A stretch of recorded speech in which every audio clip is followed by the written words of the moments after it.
Well, good evening, everybody, and thank you for being here. Welcome to the Superintendent Hutchings Farewell Chat with Leon Bibb. I'm Scott Stevens, the Executive Director of Communications for the district, and again, our thanks for making time at a very busy time of year for everybody, I know, so we really appreciate you coming out tonight. I have the easy job tonight because the two gentlemen on stage need no introduction. Dr. Hutchings is completing his 5th year as superintendent of schools, and as I think all of us know, will be heading off to Alexandria, Virginia to become superintendent there July 1st. I'll let you in on a secret, Dr. Hutchings. We're going to miss you. Thank you. Leon Bibb has been one of Ohio's most recognized, most respected, and most honored newsmen for decades. He's a Shaker resident, a Shaker parent, and a Shaker grandparent.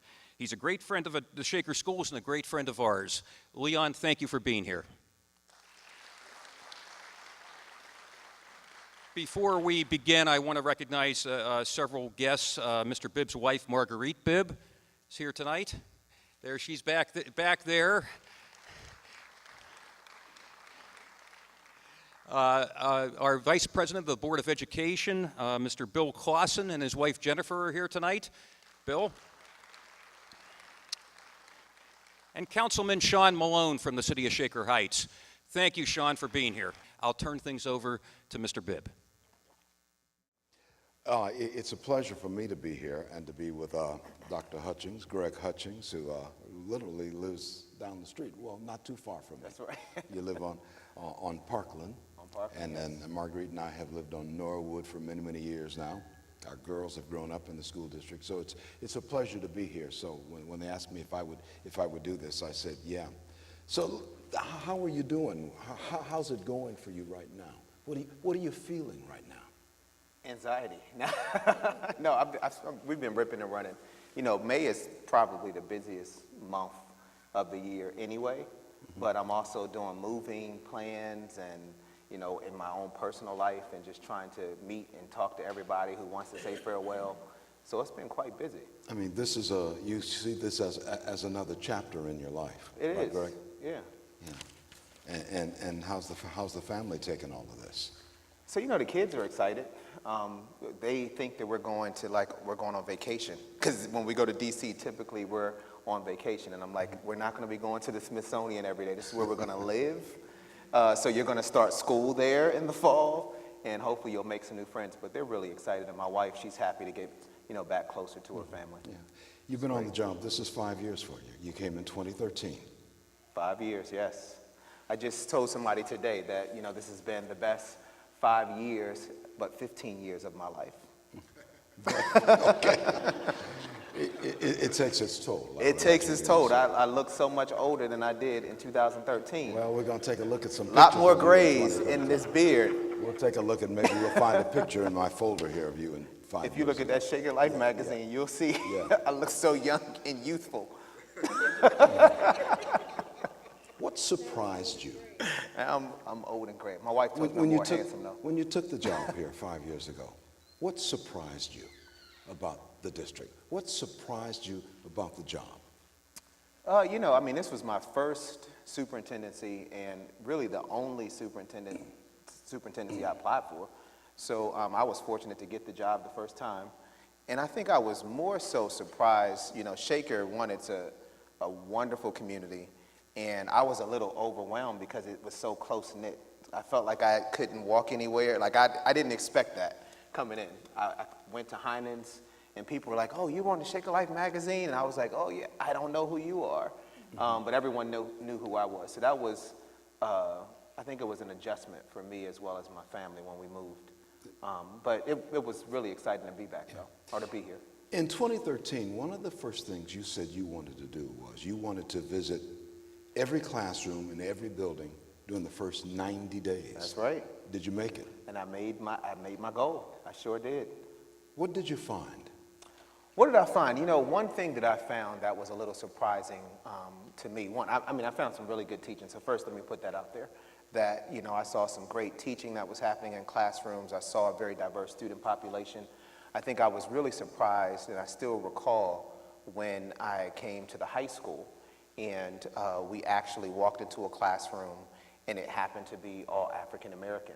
And then we walked into another classroom and it happened to be all white.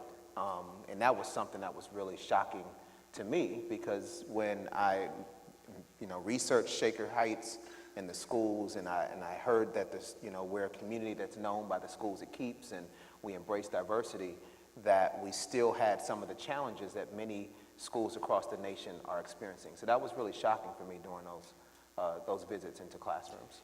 You've talked about that gap, that achievement gap between many blacks and many whites. How do we go about fixing that? How do we go about fixing that achievement gap, closing that gap? Well, I think one thing that, and that's, actually that's one thing that I wish I had more time to do. But I told somebody recently, because someone said, how could you have not fixed all of our problems in 5 years? And I said, well, it took us 50 years to get here, so how could I fix it in 5? But what I do know is that if we can stay the course, if we can be what I like to believe is being courageous and risk takers and standing up for tearing down the barriers that we have, not only in our schools but also in our community, that we will be able to narrow the achievement gap. And I think that one thing that we are sometimes afraid to talk about in Shaker Heights, even though we embrace diversity, is race. And I really think we have to have that discussion. We're going to have to talk about, that particular topic. And we're going to have to also talk about the privileged mindset that, some of our students as well as our families and community members have in the Shaker schools. We have to believe that every single student deserves a high quality education. And that's something that we have been working towards, but we still have a battle to fight. And I'm going to give an example. Just, the other day we had I've received some emails and things recently in regards to our theater program here that is not being dismantled. I want to make that clear to everybody, because that was what the emails stated. And we had a lot of people who came out to speak about that. And, I have not been at a board meeting this year, in the past 5 years, that I've had a line of people coming to talk about the achievement gap. And that surprises me, that we can have people come in and talk about different topics, whether it's a theater program or a teacher who, should not be terminated, but we don't have hundreds of people coming to talk about the fact that every child deserves a high quality education, and that we have an achievement gap that continues, that has been pervasive, for the past 50 or at least 40 years within the Shaker schools. And that surprises me, because I think that if we can get the community to stand behind that in itself, that's going to make a difference for the next generation.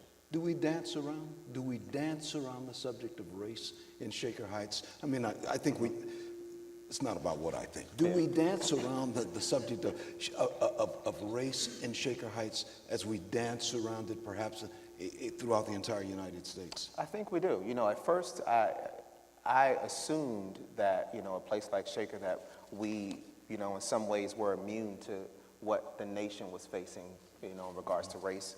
But my time here, I've realized that, we're faced with some of the same challenges, and we're dancing around the topic, just like everybody else. And I think if, as courageous as we are in a community like Shaker Heights, I think that we need to say we're not going to continue to perpetuate, not putting race at the top of our priority list. You have said over the years that there's a responsibility you have simply by being black, that you can be a role model. That's right. For boys and girls and young men and young women.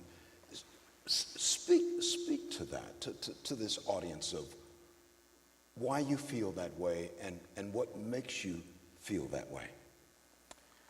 I think, just this past weekend I was looking at, my wife and I, we were going through some old file cabinets, and I found my class photo from the first year of teaching, right, at River Oaks Elementary School in Prince William County.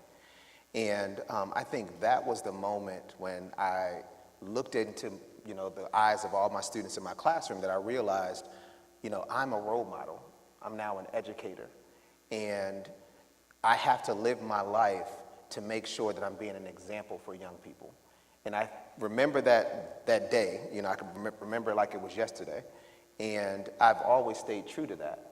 And when I got here as the superintendent, I didn't take being the first African-American superintendent lightly.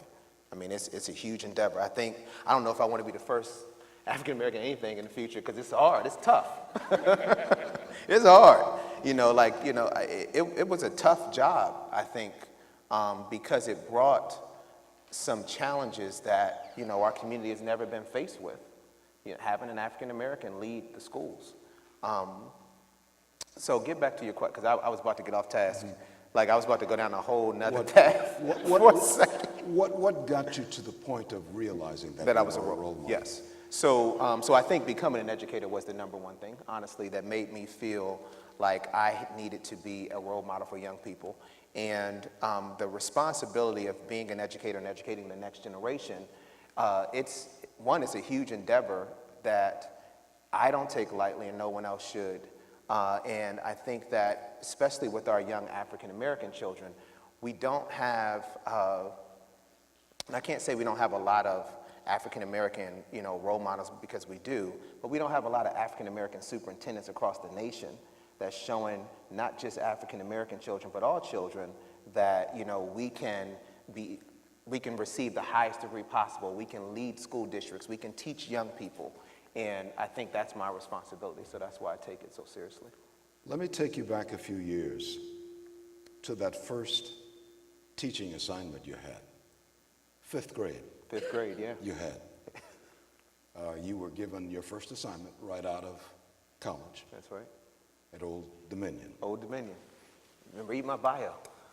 That's what I forgot I'm with the pro. That's what we did. I'm with the pro. That's what we did.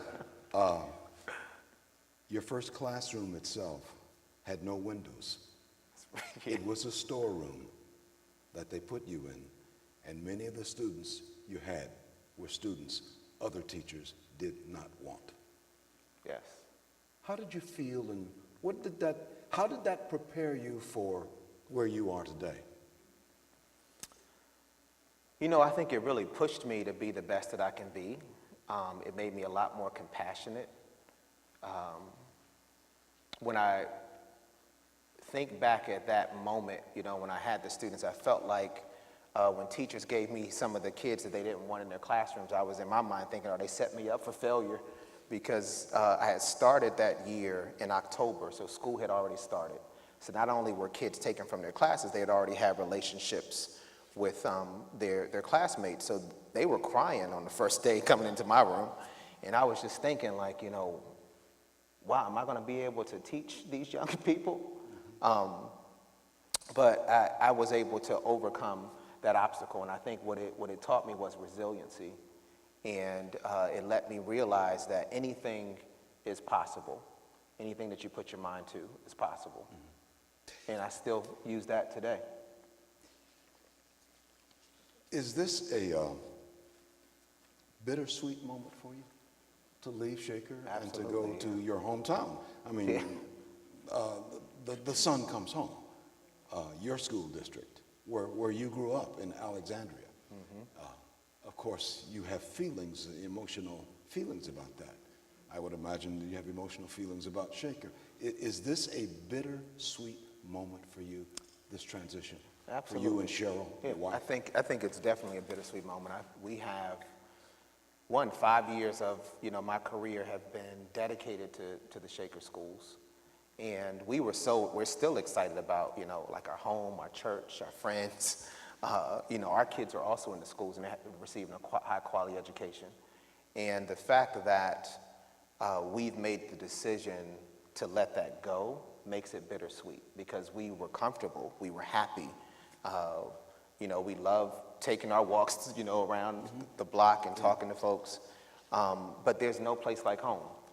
So I feel that the same way we want our young people from Shaker to kind of come back to Shaker schools, to give back to our city and to give back to our schools here, I'm now able to once again be that example and, you know, and lead the way. I'm going back home to a place where Alexandria made me the person that I am today, and how do you say no to a community that helped me become, who I am? So it's definitely bittersweet. The job of superintendent is a tough one. Talked about the gray earlier. And from my interviews of superintendents over the years, from different cities that I have worked in, and others as well, it's part educator, it's part administrator, it's part politician. I mean, it's all of that. Sure. It's somebody has to get out and bang the drum for bond issues and school levies and things like that. So there's always going to be someone who does not agree with the way you may see things. Mm-hmm. There's been some criticism that you placed too much focus on equity in the system and not enough focus on the high-end students, mm-hmm. Who are doing very well scholastically. How do you deal with that kind of criticism, or do you deal with it? Yeah. I think it really depends on where it's coming from, on whether I deal with it or not. I talk to our team all the time about there's some people you can change and some people you just have to say we have to agree to disagree. I think that what we're striving to do is to make sure that everyone understands equity as well as excellence can go hand in hand. And actually, they go hand in hand. I think it's trying to change the mentality that if we try to provide equitable opportunities for young people in Shaker Heights, that in order to do that, we have to take something from somebody to give to others. And we need to change that narrative to we need to raise the bar for all and meet kids where they are, whether they're at a high level, in the middle, or in a lower level and need some additional supports. Mm-hmm. So, what I say to that is it depends on where it's coming from. For the most part, we've been addressing it by pushing forward and just kind of tearing down those barriers and those walls and being courageous enough to do it. When I was a kid growing up in the city of Cleveland, I went to Cleveland Public Schools. I'm a graduate of Cleveland Public Schools. All my education has been in the public system, even at the collegiate level, graduate and undergrad school. But when I was a kid growing up, a long time ago, in the school system, I went to school every day, of course, and never feared for my life, or never feared for my well-being. I never worried about who's coming in the door. That's right. In fact, when I would visit my old school in the district, now I have to go through locked doors and security guards and report to the principal's office if I'm giving a speech or covering a story or whatever. When I was a kid growing up, all the doors were open in the whole school, all the way around, in the city itself. And the security was a sign that said, all visitors, please report to the principal's office. That was it. Life has changed. A lot. How do educators today, whether they are in Shaker Heights or Alexandria or Parkland, Florida, or anywhere else, how do you deal with this changing society? And where do we get the money to make sure that our schools are safe, while at the same time teach the kids? Well, I think there's two questions to that. One, how do we get the money? How do we get our lawmakers to understand that we are going to need additional funds to make our buildings safer? In regards to security, that costs money, and it's not typically in a school district's budget. That wasn't a typical thing. That's a new item that's a priority for us. The second thing is, how do we get, our kids to feel more safe?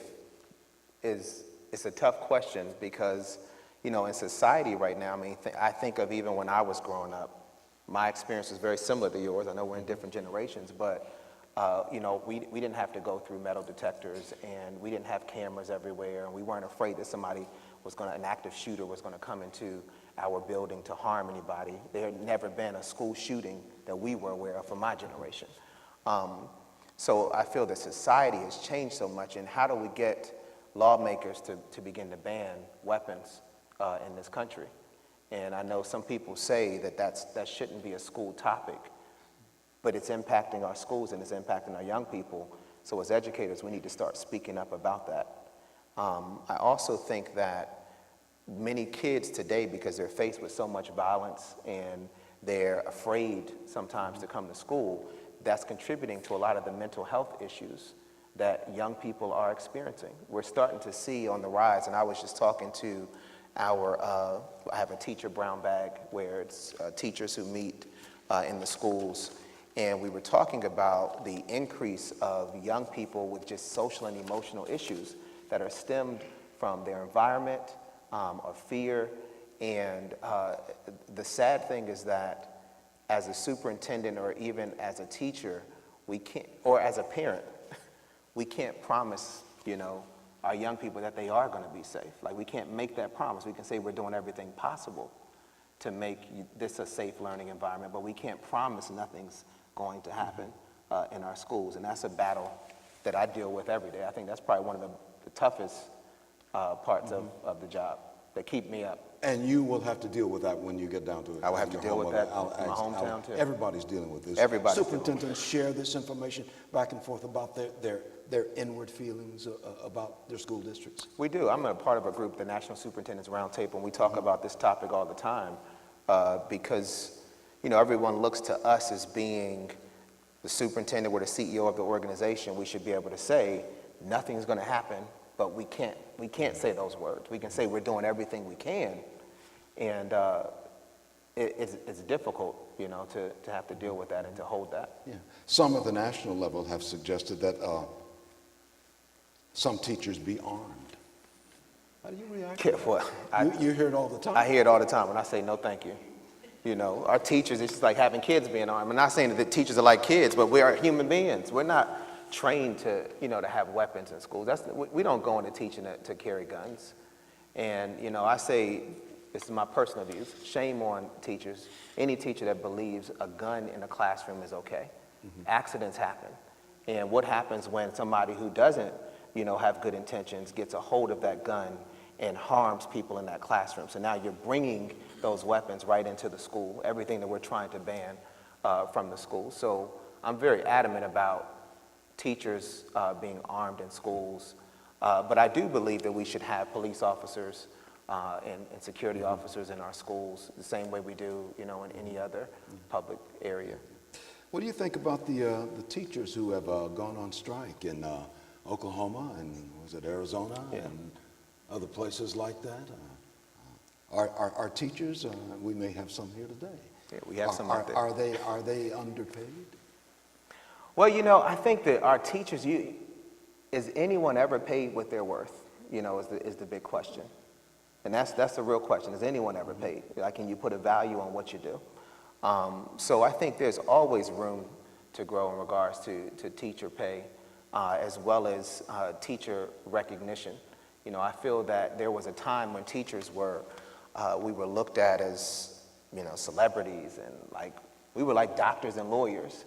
And I think over time, we have kind of lost that prestige in regards to the occupation. But, I think that here in Shaker Heights, I can say that we're well compensated when you look at us compared to other teachers in this area. And on top of that, a lot of people don't go into this profession for the money. You really have to go into teaching. You got to have the heart, and this has to be a calling for you to really, touch lives and to change lives. When did you know that you wanted to be a teacher? That's funny. I didn't grow up thinking I was going to be a teacher. And a lot of my teachers, when I get back in Alexandria, they're going to say they're surprised that I'm a superintendent. Like, Greg Hutchings, the superintendent? I didn't realize I wanted to be a teacher until I went to college and I majored in pre-med. And Dr. Ake, he was an organic chemistry teacher, he said 50% of the class, and there was a big auditorium like this, 50% of you are going to pass and 50% of you are not. Well, I was on the 50% who didn't. So just keep putting it out there. Dr. Hutchings failed the class twice. I tried it first in the fall and the spring. And so I have a WF that I hate having on my report card, a withdrawal failing. On my transcript, it's still there today. And I went to my counselor and my advisor and I said, you know, I'm in my junior year, I have all these science courses, what else can I do? Because I don't want to start over. Yeah. And they said you can major in math and science. So that's what I did. And I didn't know I wanted to be a teacher until I was an admissions counselor right out of college. And I was at a recruitment fair, and the principal, Joyce Sigmundson, she came to the table. Her son was looking at Old Dominion, and she said, you know, you would be a really good teacher. And she said, here's my card, call me whenever you're thinking about a career change. And 3 months later, I gave her a call and got a job. Before you got to that point, when you were in the 10th grade, you wanted to get into an honors class. And really did you his couldn't history. get into it. So, His research. so I'm told that you got a petition I did. and got 100 students, your colleagues, That's right. to sign this petition that you ought to be in the honors class. And you took that to the principal. Mr. Porter. What came of that? So I went to Mr. Porter and I said, you know, the school doesn't believe I can do honors, but your students do. And he looked at me and he was like, I said, here's a petition. And he walks me down to the counseling office and he told my counselor to sign me up for honors. And that moment, literally, and I say this all the time because I'm still, you know, really good friends with Mr. Porter, it changed the trajectory of my life because it allowed me to realize that my voice was actually power. And that, you know, that you have to advocate and speak up for yourself. And sometimes somebody may listen and they can help you. And he did that. And it, you know, I went on to be the prom king and senior class vice president. I just kept going. I'm like, I could do all kinds of things. You mean all of that came All as of a that came result out of of that moment. that little petition in that honors class? You It saw sure did. something in yourself. I saw something in myself. Spoke at my high school graduation. Yeah. So it was a lot of things that I wouldn't have done. I don't think I would have done all of those things if he would have shut me down and said no. I think that my spirit would have been broken, and I don't know who I would have become if he would have said no, you can't. You actually have said that there is no hurdle too high, and you said that in this 2013 Shaker look how Shaker young I Life was in that magazine. picture. This was 5 years ago in 2013. And, Don't show 'em. And Don't in show 'em. there that shows you not jumping a hurdle, but standing by a hurdle. I was standing by the hurdle. But you used to jump. I used to jump do hurdles, yes. Is 110 that hurdles. still in you? That idea that there is no hurdle that is too high. There's no hurdle. Yeah, I Is that still still believe in that. you? Still in me. I think when it's not in me, I probably won't be living. Because I feel like that's what I'm meant to do. And I feel that anything in this world truly is possible. And when I got this job here, it was affirmation once again. I mean, there were a lot of obstacles along the way. People told me, you know, when I became a teacher, you're too young to become an assistant principal, but then I did it after 4 years of teaching. And they said, you're too young to be a principal, and I became a principal. You're too young to be a superintendent. I became a superintendent at 35. You know, now I wish I would have waited maybe 15 more years To be superintendent? to become a superintendent. And then come to Shaker. And then come to 10 years Shaker at from now? 50, you know. Like, I wish I'd have done that. But what I have told myself and what I truly believe is that there really is no hurdle that's too high, that we can do anything we want in this world. And the world is so large, there's so much to do. What did you learn in this district, the Shaker Heights School District, that you did not know before you got here? What did you learn about education or about life by working this job? You know, I think about life. I've learned how to, you know, there's so many things that I've learned, but I think one of the biggest things that I've learned is that you have to always strive for excellence. And I've always used to, right? But I think I would just do just enough to be above average. Shaker forces you to be the best that you can possibly be. Like, I think it took me to a level that, you know, I've always talked about achieving, but I think in regards to my personal self, like I felt like I actually had to achieve at the highest level I possibly could in order to survive here. And that can be good or bad for some. Were there obstacles? Obstacles? Many along the way? obstacles. Did you run? What kind of obstacles did you run here? I think some of the obstacles I had was, one, coming in as an outsider. You know, when I came into Shaker, you know, I'm from Virginia, I'm not from Ohio. I wasn't accustomed to all this, you know, snow. I didn't have all the boots and coats that everybody else had. So that was one thing. But coming in as an outsider, you know, in a place like Shaker, I had to learn how to navigate the system. And, you know, early on, I was fortunate to have Chris Augenis, who was my then chief of staff. I now have Dr. Robinson as my chief of staff. But Chris pulled me aside the first month on the job, and she said, you're going to have to slow down a little bit. You know, like, you're doing too much, and you need to listen. And I was taken back at first, like, who does she think she is, talking to me like that? She don't know me, you know.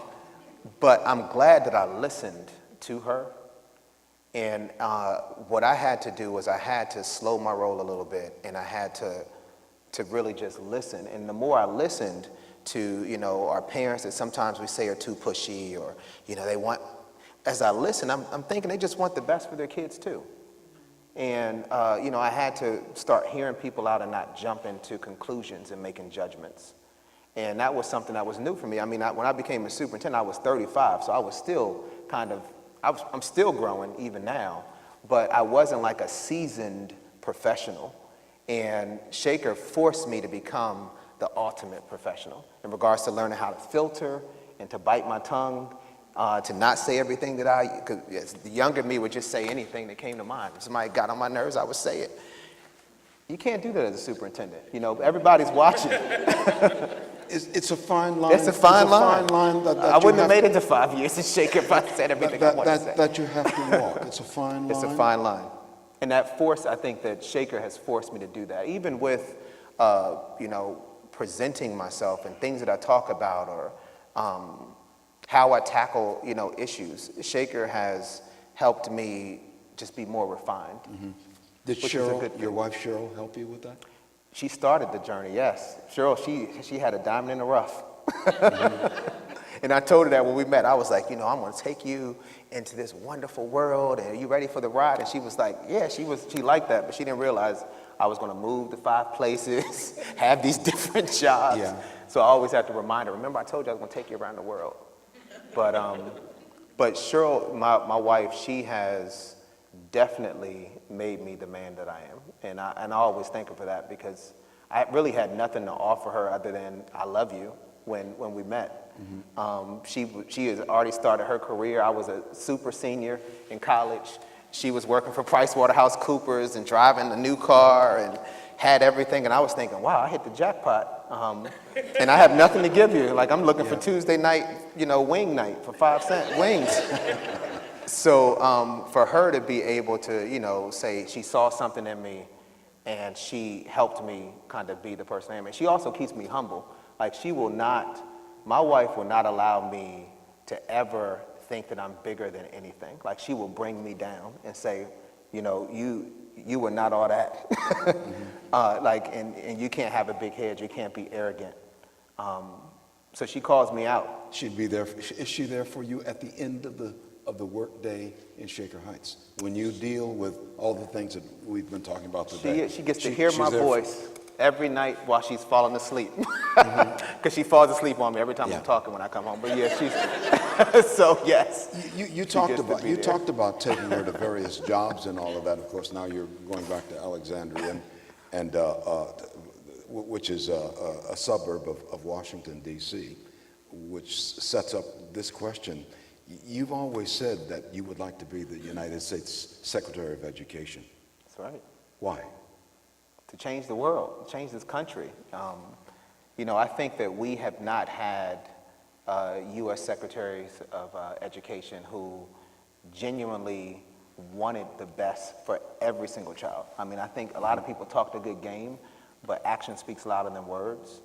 And it's just the dream that I've always had. And, you know, as we talk about no hurdle too high, I think it's something that I can definitely achieve at some point throughout my career. Yeah. We've got a Secretary of Education right now who sometimes is you want to comment on how she's doing, how you think she's doing? Well, I just stated that we haven't had a U.S. Secretary of Education person who, I think that our current U.S. Secretary of Ed, has a lot more to learn. I think that sometimes people feel that education is so easy, and because I went to school, I can do it. Right. And they're not willing to educate themselves and to grow professionally or build capacity in regards to the educational issues across this country. And I don't think our U.S. Secretary of Education has done that. So that's what I believe. I think, you know, even if we had someone like her in the field, it would be great if she pulled people around her who may have had more knowledge about the educational system to help her make her decisions. But that hasn't happened, so it's unfortunate.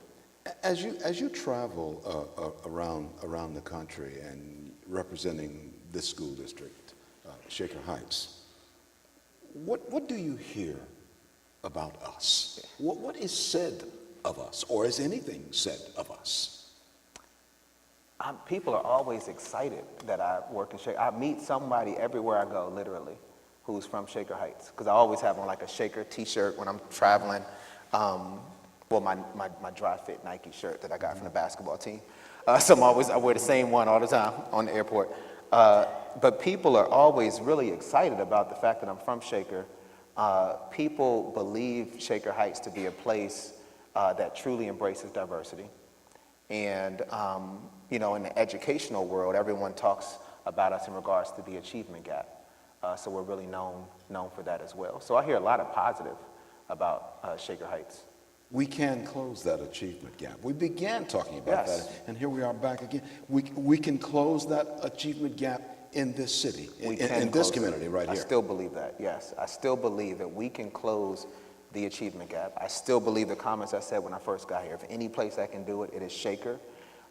We have the resources, we have the commitment, we have the passion. We just need to make sure that we continue to have people who are driven to tear down the walls.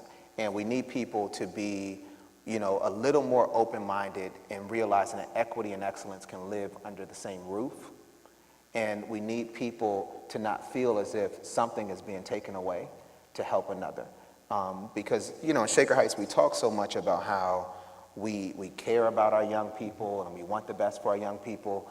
And I truly believe that action speaks louder than words. If we believe that, then we should want all kids to be able to be in an AP course or an honors course.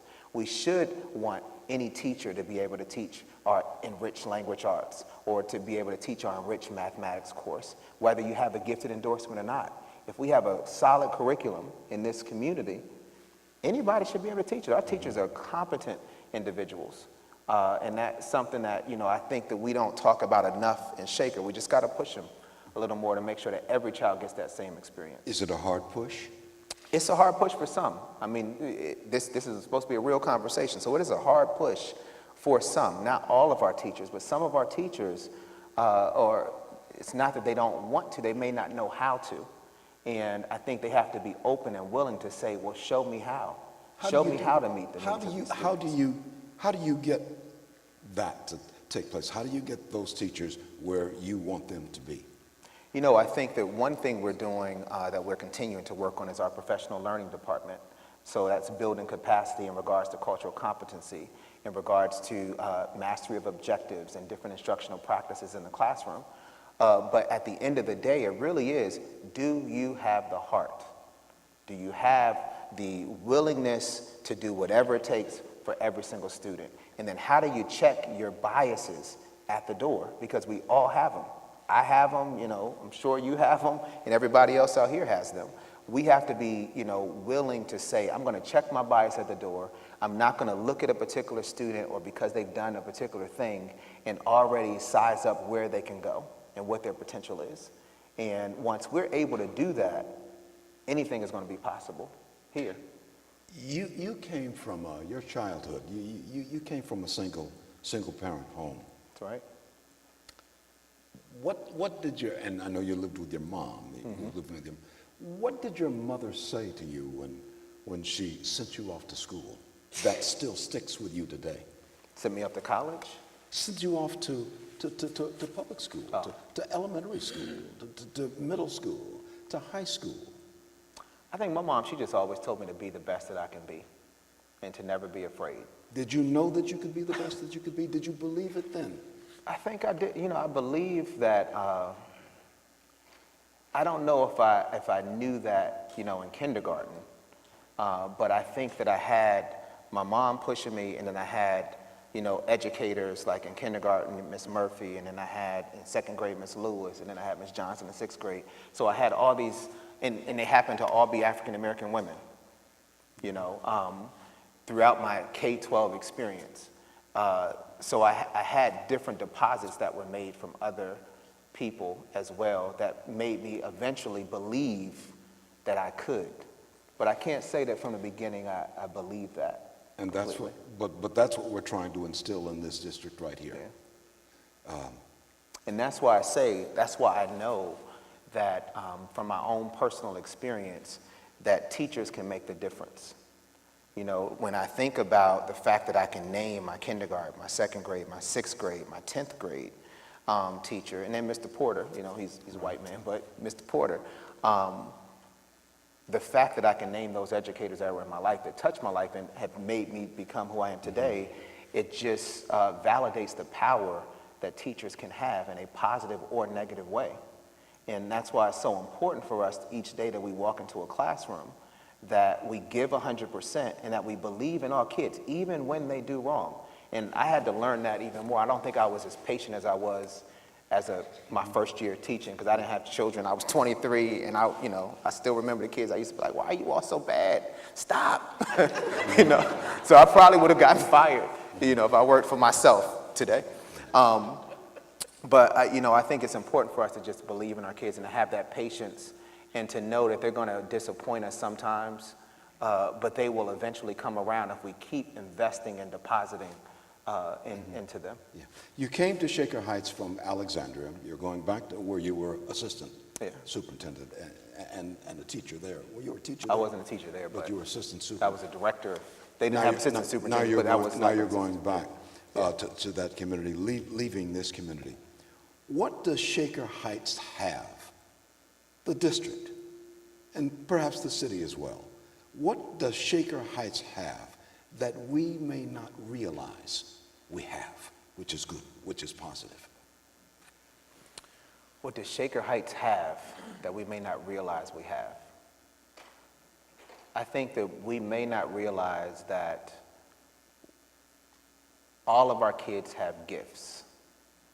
And sometimes we feel that they have to have a label, and we don't realize that every child brings something to the table. And sometimes, and I mean that in a way that sometimes we, and this is not just in Shaker, but it's in other school districts, we feel that certain kids have to have a certain mode or a certain personality or have certain grades or act a certain way, and we just don't believe that every single child is bringing something, to the table. And that's something that I think we have that we may not realize it. We've got about a minute remaining.